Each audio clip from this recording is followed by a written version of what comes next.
Hi, I'm Nico Rizzo, and what you're about to watch is an interview between me and my mother, Sherry Rizzo. Now, when you see this video, I'm going to ask her a series of questions. And the first one is some general information. Basically, is what grades do you teach currently, and how long have you been teaching those grades? Hi, I'm Sherry Rizzo, and I am currently an elementary education teacher of 33 years.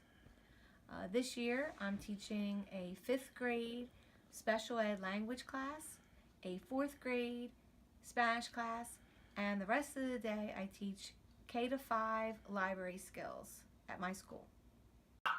The next question that I'm going to ask Mrs. Rizzo is why, what even got you into teaching? What made you want to say, hey, I want to become a teacher when I get older? And how are you able to keep teaching for this long, for 33 years? That's a really long time, especially for one person to do a career for that long. I just want to know what keeps you going every day.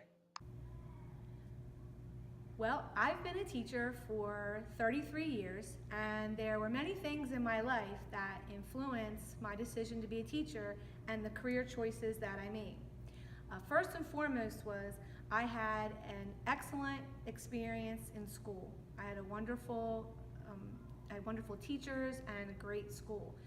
Also in fourth grade, I had a teacher who was very inspirational, and since fourth grade, I wanted to be a teacher like her, and she and I are friends today. So the other thing was also that influenced me was when I was young, I had quite a few friends that spoke Spanish, and I wanted to speak Spanish like them. So they encouraged me to learn how to read and write and speak Spanish, and so that also influenced my decision to take Spanish classes later on. Another thing that encouraged my decision was in college. I knew I wanted to be a teacher, but I wasn't really sure what field I wanted to teach or what grade level. In college, I had a practicum with special needs children, and that made it click for me. I knew then that I wanted to be a special ed teacher, which I loved. Something else that influenced me was as a young child, I was always a reader. I loved to read. I loved going to the library and going to the bookmobile. So when I was in college, I had work-study programs, and I had jobs in different libraries, which I really enjoyed. So I got my bachelor's degree in special ed, and I became a special ed teacher, which I loved. I also then went back and got my graduate degree to teach library, which I also love. And the thing is, I truly love teaching students. And so as teaching students for 33 years, one of the reasons I love having them in class, I love when they're getting books and encourage them to read and promote literacy. So I teach special ed, Spanish, and the school librarian this year. And you can go ahead and take a look at my lovely library and see it's a wonderful place for me to be. Thank you.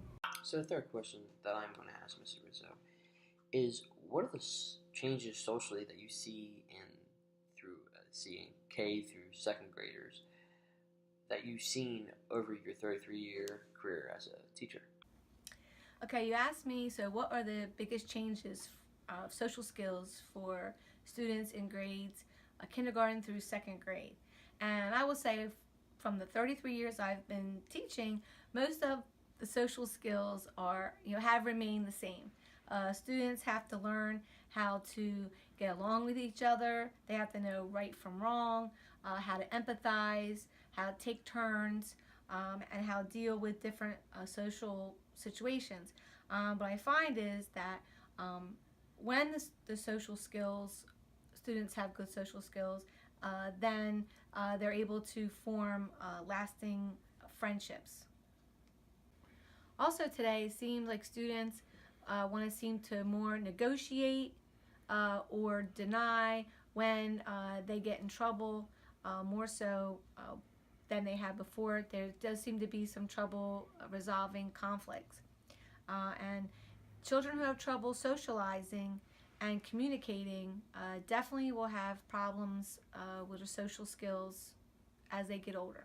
The final question I had for Ms. Rizzo, which is basically my topic for this research, is what is the relationship between self-confidence and communication skills amongst kindergartners through second graders?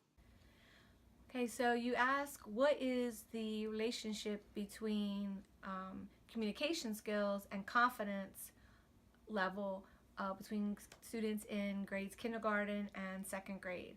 And I can definitely say there's a correlation between that.